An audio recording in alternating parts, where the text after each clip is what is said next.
Jauh yang ini tuh ada pada buku ini, nanti akan kita bahas. Jadi apa namanya, yang kemarin sekarang kita bahas itu adalah terkait dengan kerangka inersial gitu ya. Jadi kerangka inersial itu adalah ya kerangka yang dipercepat ya. Jadi contohnya nih misalkan gerak rotasi bumi ya. Gerak rotasi bumi itu apa namanya menyebabkan dia itu ada kerangka non inersial gitu ya. Nah, akibat rotasi bumi ya. Jadi bumi yang tadinya bulat ya. Kalau misalkan dia itu bulat, jadi ketika dia itu berputar ya, itu effectively bentuknya seperti begini. Jadi udah jelek ya. Ini bulat yang diam gitu ya. Kalau dia itu berputar itu efektifnya seperti ini. Jadi istilahnya baik di utara maupun selatan itu seperti apa namanya flat gitu ya, dikatakan begitu. Kemudian gaya Coriolis ini itu menyebabkan apa namanya sirkulasi dari angin ya itu berlawanan arah dengan jarum jam di bagian utara hemisfer. Hemisfer itu yang ini. Jadi kalau gambar bola, hemisfer itu yang ini, maaf. Yang ini nih. Ini northern hemisphere, ya. Jadi bagian utara dari bumi. Ya, ini hemisfer.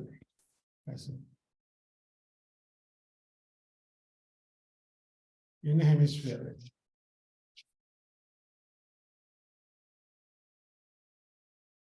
Gitu. Jadi itu northern hemisphere, artinya dia memang dekat dengan kutub utara gitu ya.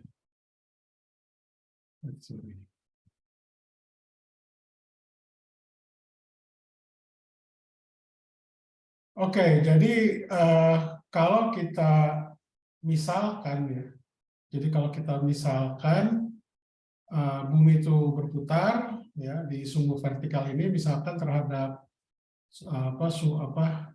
sumbunya ini melewati sumbu kutub selatan dan utara ya, seperti di gambar apa ini 11.6 ya, 11.6a gitu ya.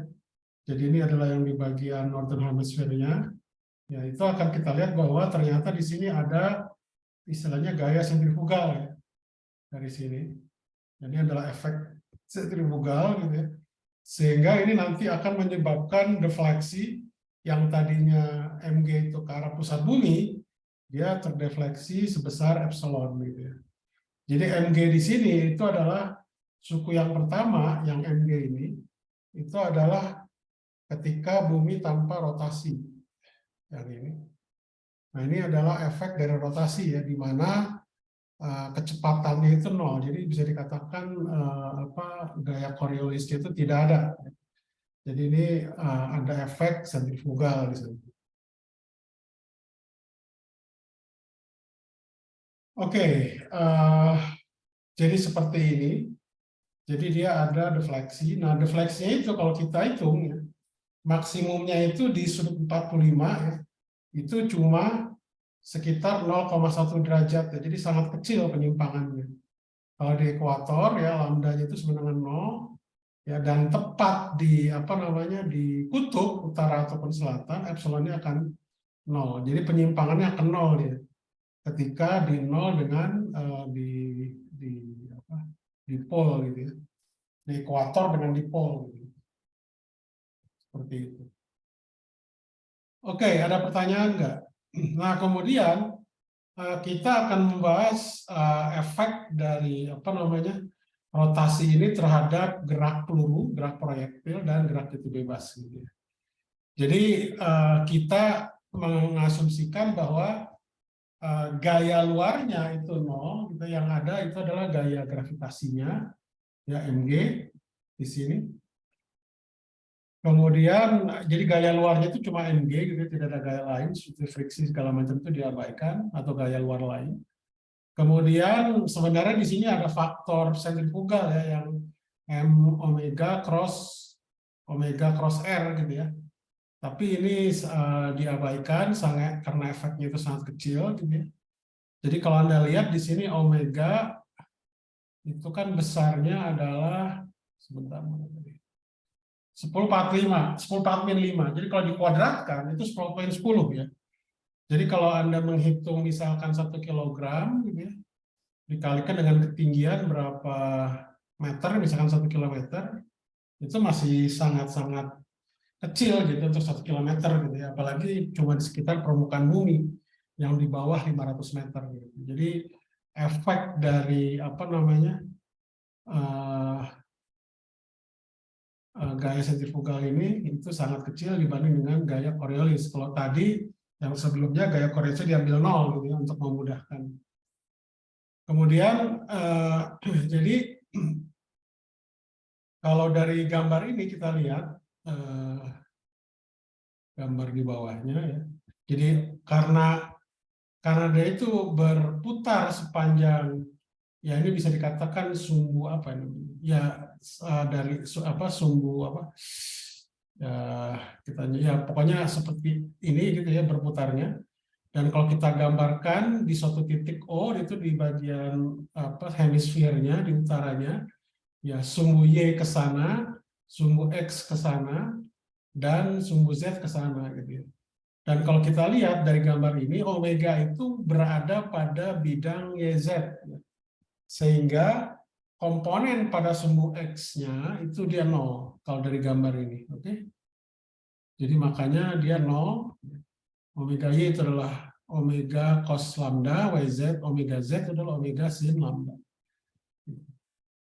Oke? Sehingga gaya Coriolisnya yang omega cross V prime, yaitu besarnya itu adalah 2 omega Z V prime ya, di mana omega Z itu adalah omega sin alpha. Gitu. Jadi kalau untuk gerak jatuh bebas ya seperti misalkan apa namanya, maaf. Kalau dia pelurunya itu ditembakkan secara horizontal, ya, secara horizontal. Jadi misalkan ini adalah omega Z-nya, ya. Jadi omega Z-nya itu ke sana, ya. Nah pelurunya itu ditembakkan ke sana. Nah di sini itu adalah efek dari gaya Coriolis yang omega cross V prime. Gitu. Oke, sehingga nanti ini didapatkan untuk yang sumbu Y-nya itu adalah setengah dari A Coriolis ya dikali T kuadrat. Jadi dianggap bahwa dia ya awalnya tuh di titik 0 dan dia diam. Jadi ini didapatkan ini adalah setengah apa namanya 2 kali omega V prime sin lambda kali T kuadrat. Jadi ini dapatnya yang persamaan 11,5. Nah, jadi kalau R itu adalah waktu, ya R itu adalah jarak apa istilahnya jarak tempuh secara horizontal ya, dan waktu terbangnya itu adalah T, maka R di sini itu adalah sama dengan V prime kali T. Jadi didapat untuk yang sumbu Y-nya, yang bagian sumbu Y-nya yang ke sini ya, jadi ditembakkan. Dia ditembakkan ke arah apa namanya?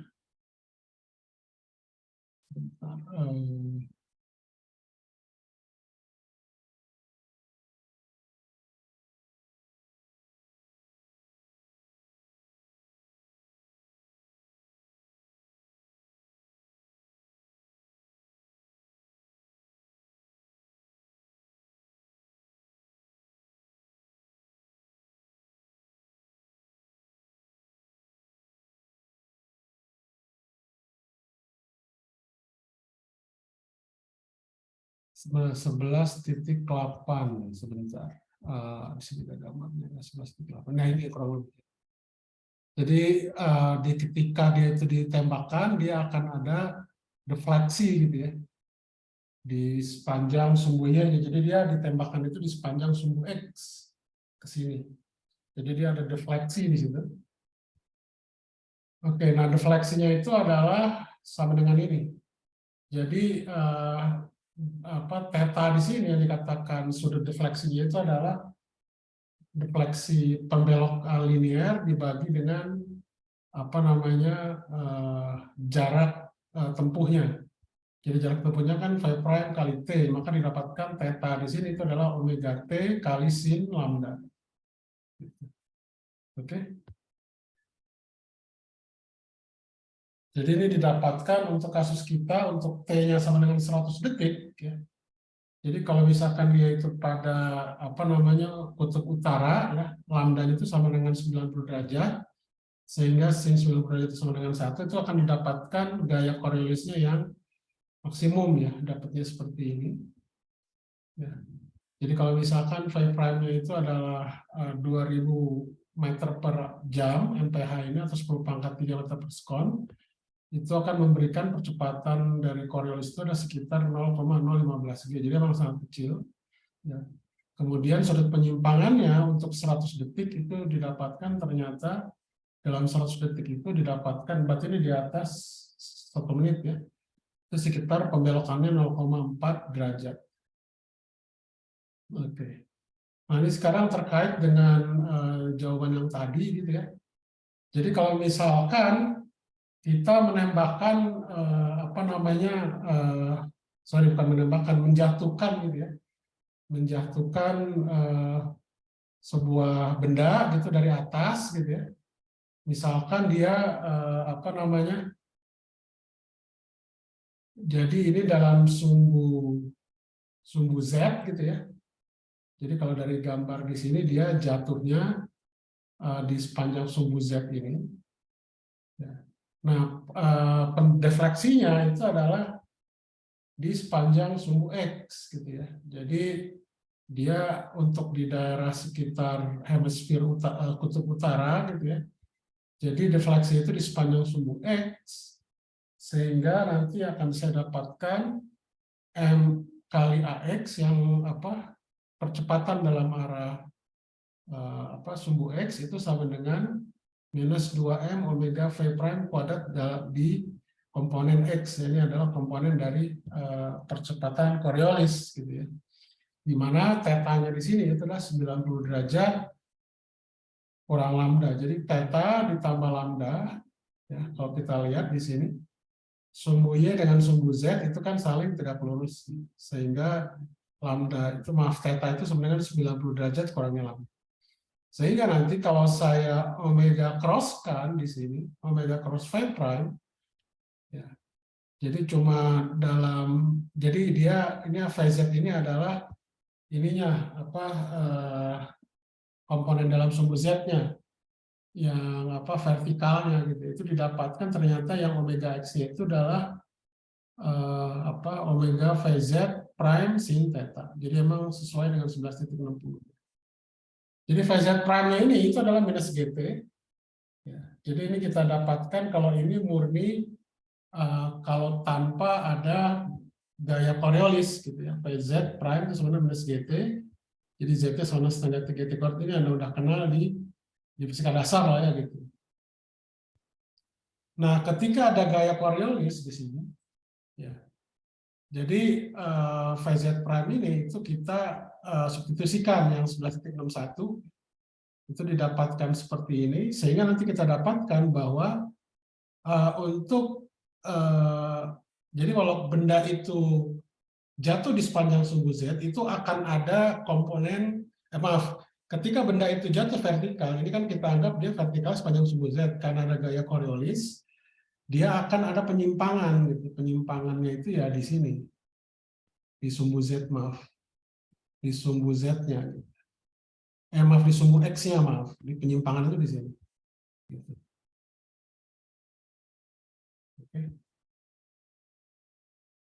Nah, jadi didapatkan di sini X-nya itu, kalau dari rumus ini kita anggap bahwa dia awalnya itu namanya benda free fall itu kita anggap awalnya itu adalah diam, ya, di T sama dengan 0, dan dia ambil di X sama dengan 0 pada T sama dengan 0. Ya.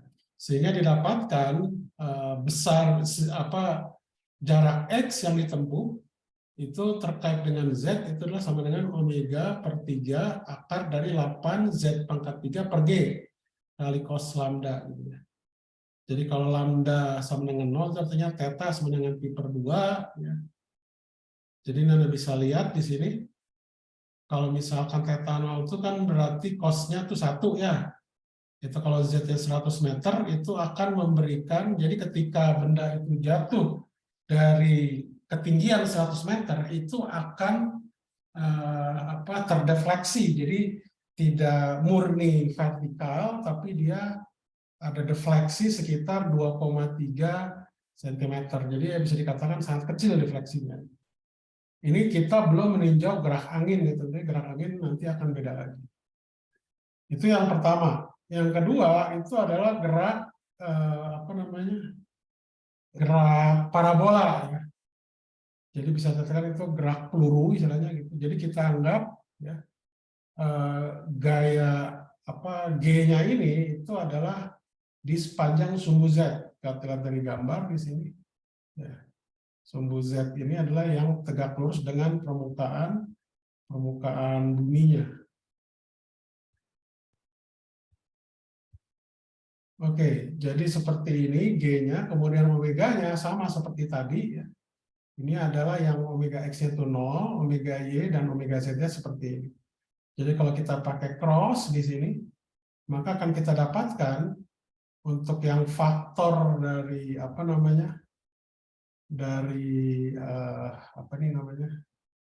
dari gaya Coriolis ya, itu didapatkan seperti ini. Jadi masing-masing semuanya ini itu ada bagian X-nya, bagian Y-nya, bagian Z-nya. Bagian Z-nya kalau Anda lihat di sini, kalau omega-nya sama dengan 0, itu akan istilahnya menjadi gerak peluru memang ya. Jadi gerak peluru itu dalam artian dalam arah vertikalnya itu adalah GLBB, sedangkan yang di bagian X-nya maupun Y-nya itu adalah GLB. Gitu ya. Tapi ketika omega-nya tidak sama dengan 0, Anda lihat di 11.70 dan 71, 72, terus sini ada omega yang terutama di bagian X-nya dan Y-nya. Nah, jadi tentunya cara pemecahannya itu ya kita ambil hal yang sederhana.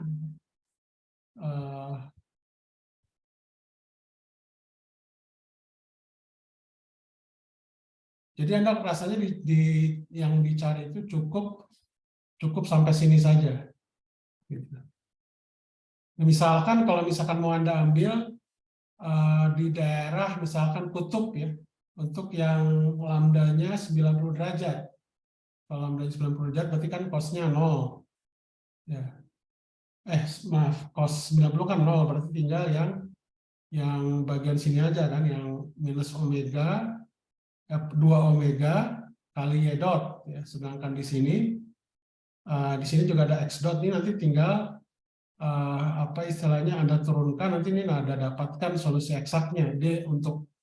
Jadi cara pemecahannya ini sangat rumit secara umum.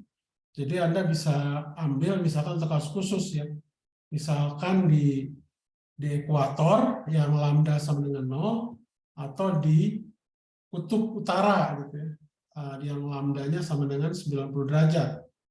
Ya. Jadi kalau misalkan di ekuator Anda lihat sin 0 itu kan 0.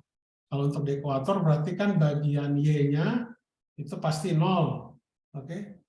Jadi tinggal yang bagian X double dot minus 2 omega Z dot. Oke.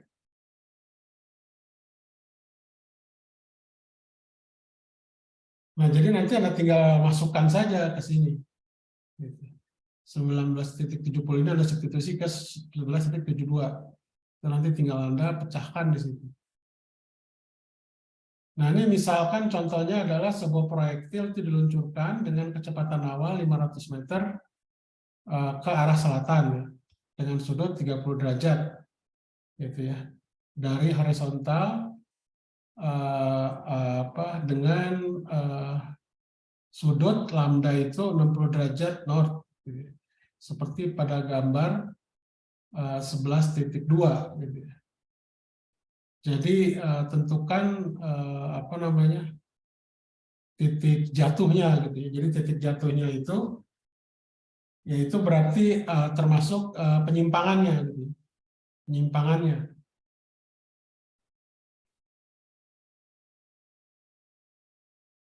Jadi misalkan di sini, jadi kalau kita mengabaikan gaya sentrifugalnya, ya.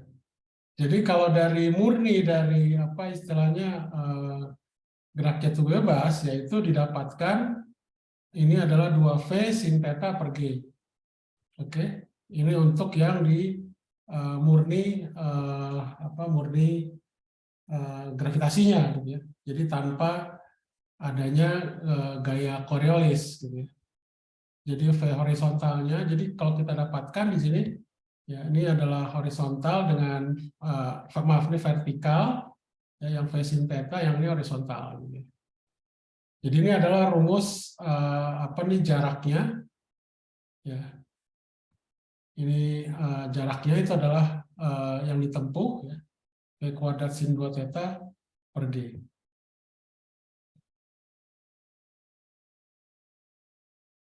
Nah, jadi kalau misalkan dia itu ada gaya Coriolis, ya, itu didapatkan di sini F Coriolis itu adalah besarnya 2M omega V cos lambda. Ya. Jadi kalau kita lihat di sini, dia itu ada Coriolis dalam apa namanya antara utara selatan yang sin lambda. Ya, jadi untuk yang Coriolis 2M omega Vn ini sin lambda itu adalah ke arah timur, gitu ya. Sedangkan yang Vs di sini itu adalah sin lambda ini adalah ke barat.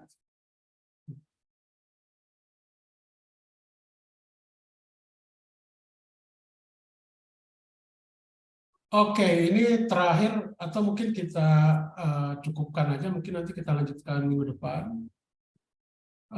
Jangan lupa absensi ya, absensi sebentar. Untuk absensi.